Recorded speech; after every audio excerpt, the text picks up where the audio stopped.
Well, we finally made it to the Tasman Peninsula. We've been here in the past, but have never had time to see it like this before. No squeezing highlights into a short stay. It's time to pick what really interests us, and we haven't just come back for Port Arthur. There are other convict sites to explore, the coal mine, Eaglehawk Neck, places that give us a bigger picture of its history. And what better way to top it off than a tour taking us into the darkness as it cloaks Port Arthur.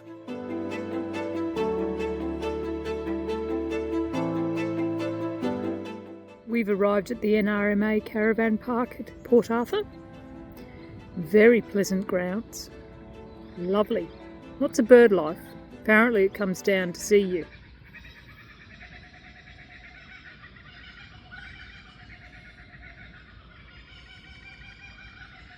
It's already watching.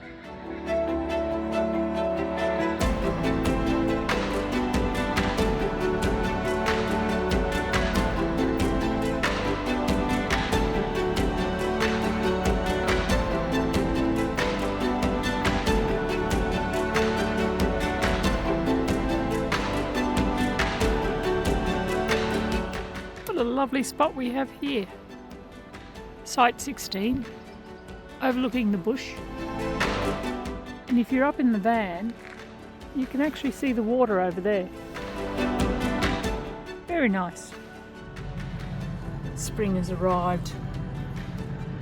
It's motorhome migration time.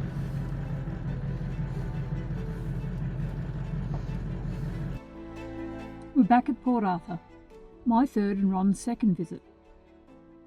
That raises a question we didn't have in previous visits. What do we actually choose to do when we already know the place? Now, if you were travelling with us now, that would have been a conversation back at the van. If you've ever gone back to a place you know, you'd understand the dilemma. There are some things that are new. There's a big reception building with cafe, shop, and a fascinating museum. Now, we haven't seen that before, so it's worth taking time to read every panel and gaze in detail at the displays. Do we see everything again?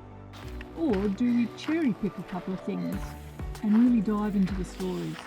There is a temptation to spend the couple of days the ticket buys covering the whole site again. Port Arthur, here we are today.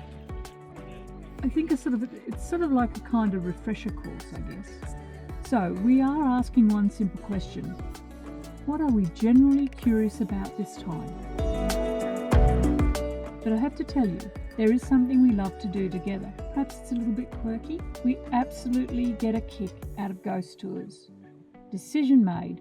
We book a lake ghost tour, an Isle of the Dead tour, and pick one of the buildings we haven't visited before.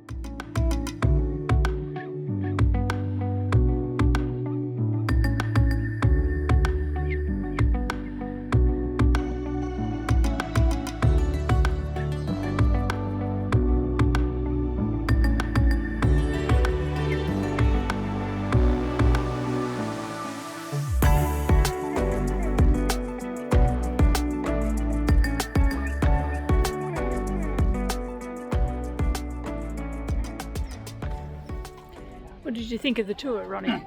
It's pretty good. Commodore and Foster's coming out to survey this. Oh. What are convicts doing over there? Oh, yeah. Walking around with backpacks on their back. Oh, the G's. Planning an escape. Oh, That's what they're doing. That cat and nine tails and give them a flogging. You feel like giving somebody a bit of flogging. Yeah. Hmm. Cat and nine tails. Yeah. Beautiful out there today. Oh, here comes the boat. That one we go on tomorrow. No, that's the one we're going on today.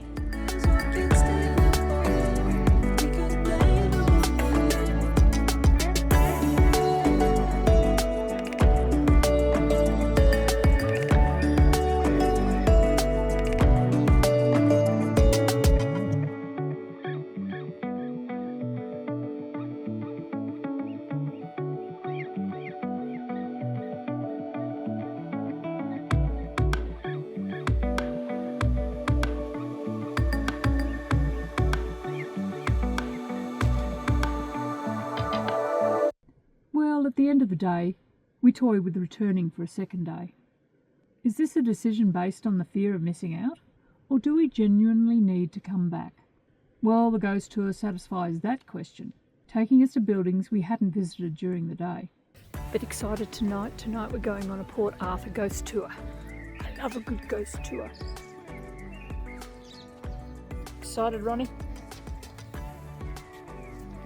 What spooky apparitions will we find tonight? Well, I know that rocking chair's going to be rocking. Have you got your ghost and ghoul goggles on? Looking for convicted criminals tonight? In the apparition form? Curtain waving. Curtain waving.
Just finished the ghost tour, Port Arthur.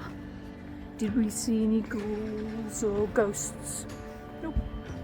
We did see a kid throw up. Maybe she was possessed.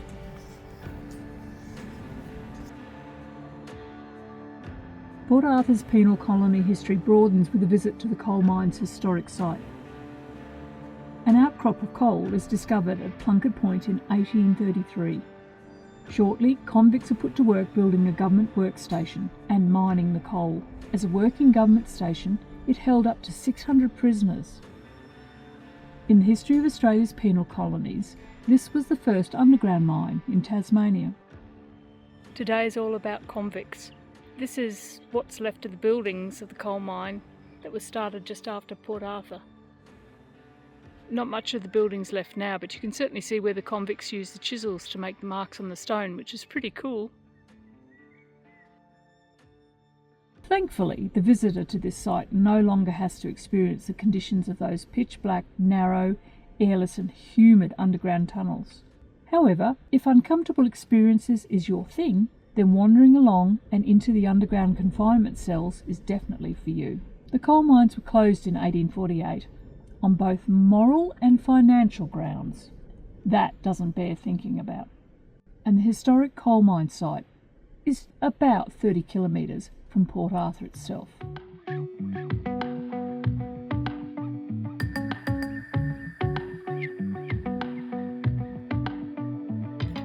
So now we're on the neck and we're going to go and have a look at the dog line. This is where they had all the dogs during the convict time. So in 1831 a military station was established at Eaglehawk Neck to keep a watch out for convicts escaping from Port Arthur. The dog line was set up the following year and dogs were also placed in platforms out in the water to prevent escapees from going by sea.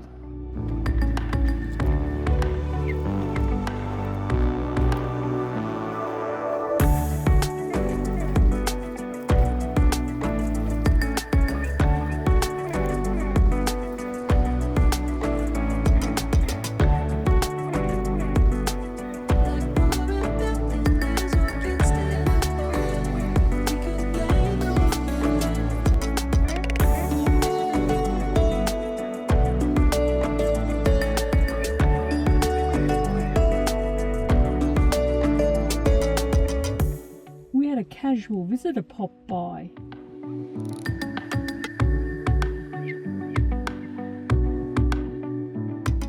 In the next episode, we spend our time enjoying the natural features of the Tasman Peninsula.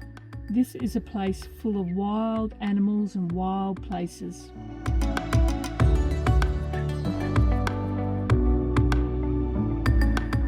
I've taken on the decorations like the echidna. Oh.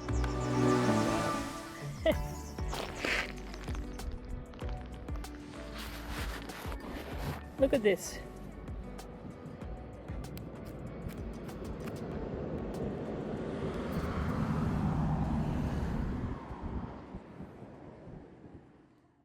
If you like what you see, don't forget to subscribe.